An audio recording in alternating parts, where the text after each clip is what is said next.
I've never had brand new clothes, always hand-me-downs. I've never had my own room. I've always had to share with some of my siblings. My siblings would sometimes tell me that we wouldn't even have power in the house. But some nights, they would need to use candles instead of light bulbs. I've always had to fight for food at dinner time and try to get it before anyone else. I've never gone hungry, but I definitely always could have eaten more. I am the youngest of 15 children, 12 of which still live at home with my mother. My mom is a single parent, and she tries her best to give us all a happy and content life. And for the most part, she does an amazing job. I've never met or known my father. In fact, I don't even know who he is. You see, all of my siblings have a different dad, apart from Lee and Kayla, who are twins. But apart from those two, we all have different dads, and none of us know who our dads are. Mom says that every time she meets someone, she gets pregnant, and when her partner finds out, they leave.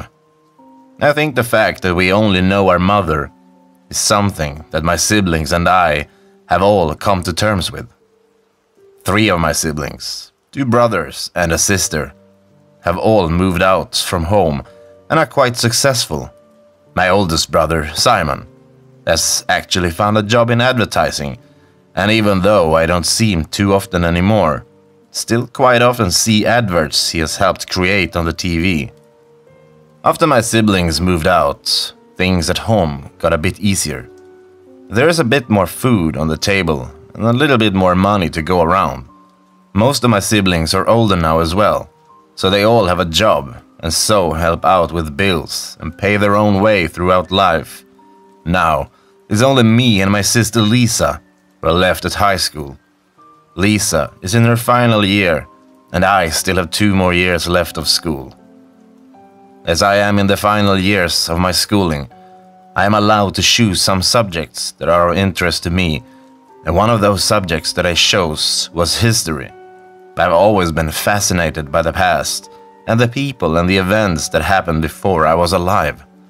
My recent assignment for my history is to research 3 different ancient mythological creatures and write a report about the creature and how the myth surrounding the creature affected different cultures and peoples. I always like to go above and beyond with my reports for history, and so that's why I decided to go to the library in town to research using old texts and books. Well, maybe it was because I wanted to go above and beyond, or maybe it's because my mom can't afford decent internet at home. But either way, I ended up at the town library after school on Tuesday night, looking through older books to find out about different mythical creatures. This isn't the first assignment that I have visited the library for help, so I've built up a relationship with the librarian, Mrs. Poole. She's an older lady with short gray hair, and she always carries her glasses in her hand, but I never see her actually wearing them. I have established a decent relationship with her over the past year or so, and due to that, she's always willing to help me with whatever I need. In the library, there is a small section of very old books and texts that is usually closed to the public and is only able to be accessed by academics from the university. But Mrs. Poole is always kind enough to let me access it. Once again, I told Mrs. Poole about my report, and she told me she knew just the book that could be helpful. She walked me over to the academic section and told me to put on some special white gloves that you need to use when handling these aged texts. She then also reminded me to not tell anyone about being allowed to view the old books, which, of course, I promised not to. I sat down at one of the tables in this section and watched as Mrs. Poole walked away and opened a locked door which I knew all of the books were stored behind. She disappeared into the room behind the locked door, and I patiently awaited her return. It was only a minute or 2 before I saw Mrs. Poole return holding a fairly large hardcover book with yellowy brown pages. She placed the book in front of me, and told me to be careful with it. Please don't damage it in any way, otherwise I will be in all sorts of trouble. This is a 300-year-old book, she told me. I will be back in half an hour to collect it. I hope you find what you need. I looked down at the book and saw that, written in green ink, were the words, Creatures and Beasts. The title was in the center of the cover, and underneath the words was a small image of what looked like a red dragon. I admired the artwork for a moment before carefully opening the book. I carefully lifted each page and placed it down gently, not wanting to damage it and getting Mrs. Poole in trouble. I looked through the many pages of the book, each one with a different painting of a creature, which underneath had a paragraph explaining what the creature was and where it could be found. I looked through the pages, trying to find 3 that I wanted to write about. I read about the Bone Fairy from Scotland, the Tree Walker from Canada, and the Sky Dweller from India, all of which I found interesting, but I couldn't find enough about them to write about them in my report. I kept on turning the pages of the book, and when I turned the page and read the words, The Alluring Harpy, and saw the small picture underneath, I stopped and couldn't believe what I was seeing. The Alluring Harpy was a winged woman that had long claws at the end of her arms. She was wearing a light purple dress, with her wings sprouting out the back of it. She had a seductive smile and eyes that looked inviting. It looked like the sort of creature you would find in a book about ancient mythical creatures, and normally I wouldn't think anything of it. But there was something about this picture. The face of the harpy was the face of my mother. I don't mean they looked similar or bared a resemblance. I mean they looked exactly identical. I was looking at a painting of my mother. I sat staring at the photo for maybe a minute or 2, but my stare was broken when Mrs. Poole returned and said to me, I'm really sorry, but I'm going to have to return that book now. The curator is here, and I can get into a lot of trouble for allowing you to read this book.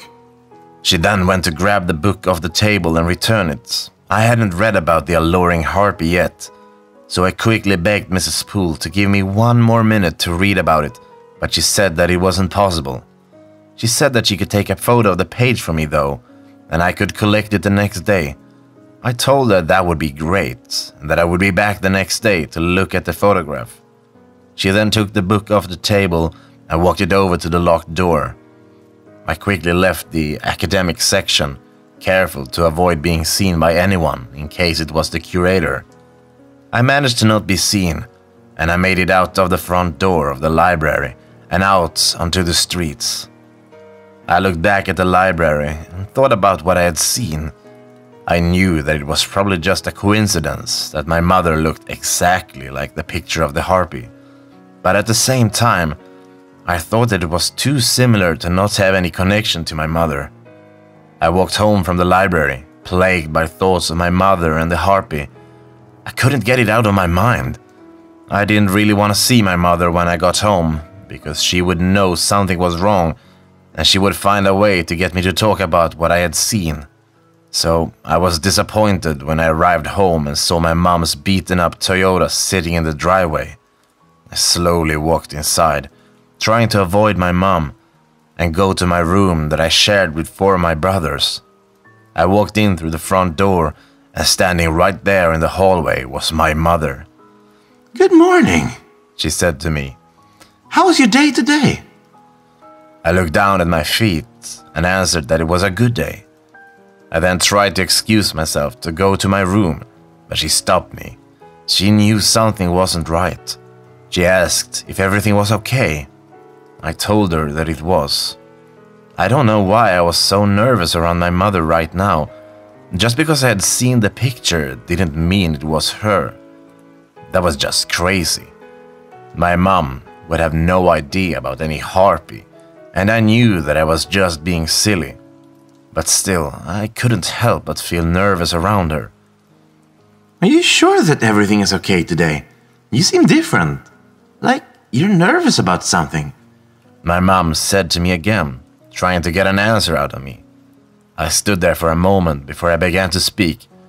Yeah, everything is okay today, Mom, I replied. I just have a history report due soon, and I'm not too sure what to write about. Oh, I can give you a hand with that if you want, she offered. I then decided to explain about the assignment and tell her about a few of the mythical creatures that I had seen in the book. She told me she didn't know much about that sort of thing, but would try to help me anyway. I told her about the Bone Fairy, about the Sky Dweller. I didn't really need help with these, but I was building myself up to mentioning the Alluring Harpy. Eventually I did mention it. As soon as the words, the Alluring Harpy, exited my mouth, I saw the look in my mother's eyes. The look of fear. The look someone gets when they have been caught out. Never heard of this creature, Mom finally managed to say. Sounds interesting, though.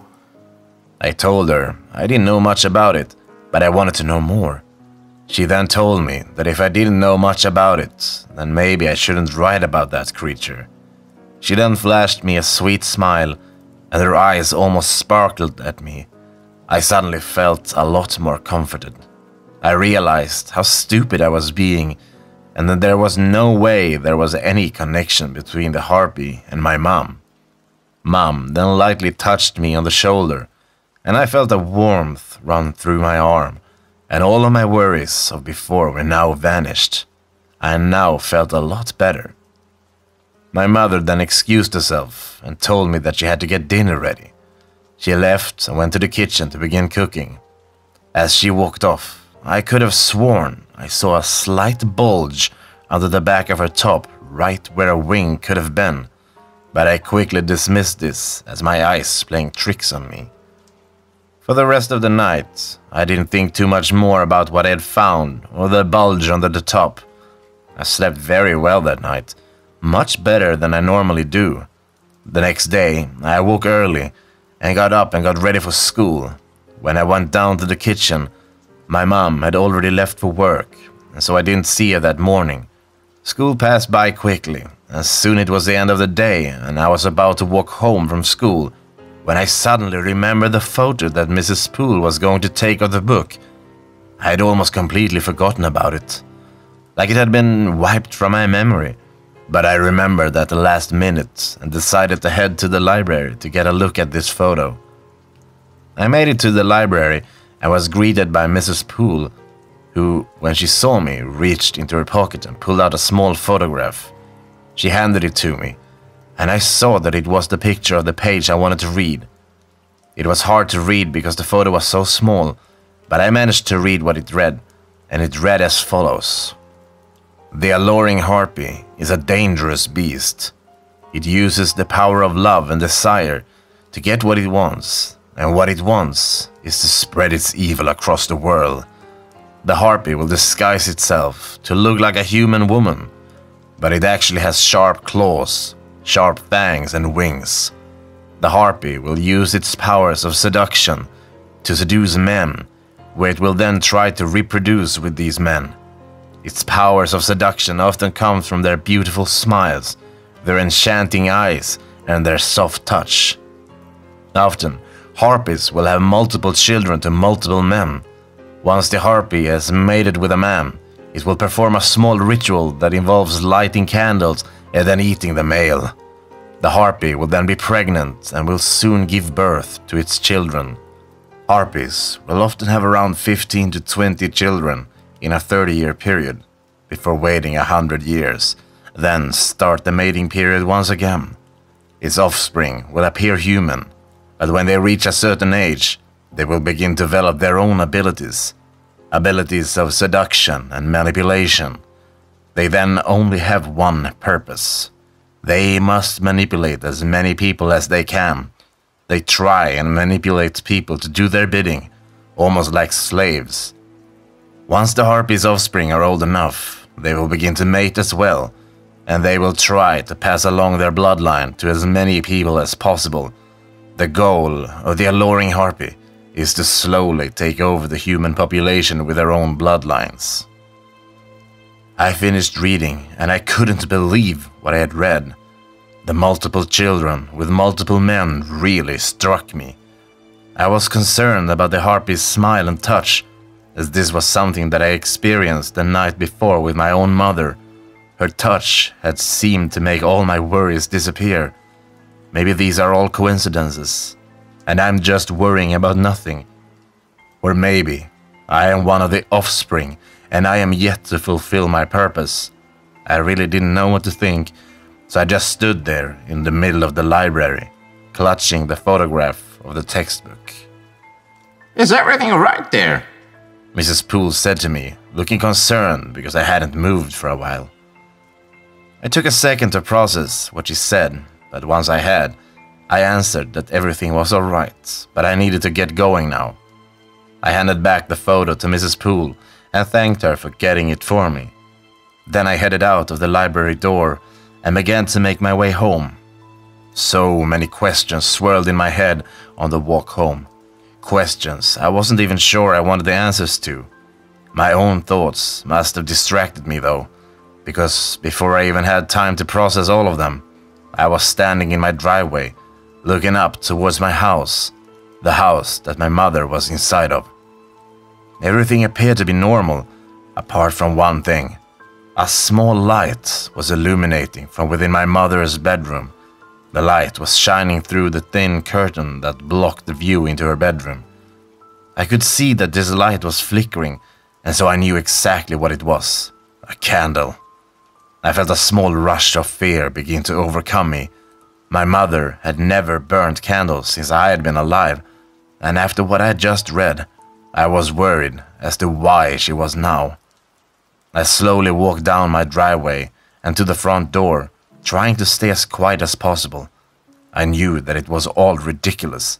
My mother couldn't be some creature that seduces and eats men. It sounded so stupid when I thought of it like that, but there was something, some feeling deep inside that made me believe it was true. Once I reached the front door, I pulled out my key ring, found the front door key, and slowly inserted it into the lock. I slowly turned the key and pushed the door open. I couldn't see or hear any of my other siblings. The house was eerily quiet, apart from a small crunching sound coming from the room down the hallway, my mom's bedroom. I slowly began to walk down the hallway, taking one small step at a time. As I walked closer and closer to my mother's bedroom door, the crunching sound grew louder and louder. Once the harpy has mated with a man, it will perform a small ritual that involves lighting candles and then eating the male. This line that I read in the old book kept repeating itself in my mind. What if that was happening right now? I was now standing close to the bedroom door. Sweat was now running down my face and my heart was racing. I could still hear it, the crunching sound from beyond the door. It sounded like something was scraping and crunching down on bone. I really didn't want to think about what the sound really was. I placed my hand on the door handle. Was I really about to enter this room? I tried to slow down my breathing and relax and tried to think of a rational explanation for all of this, but I couldn't think of one. I slowly began to turn the door handle. I don't know what it was. Maybe it was fear. Maybe it was the loud snapping sound that I heard as soon as I began to turn the handle. But something made me stop and let go of the door handle. I left the door closed and began to walk away. I think I just didn't want to know what was happening on the other side of that door. I went to my room and put in some headphones to try and block out any noise that may be coming from my mom's bedroom. I didn't really sleep that night, only a few minutes here and there. The thoughts of my mother and the harpy occupied my mind. Eventually, though, it was morning, and I must have dozed off because I was awoken by my mom entering the room. "Good morning, darling," she said to me, her voice bright and cheerful. "I have some excellent news for you. You're going to be a big brother. I'm pregnant."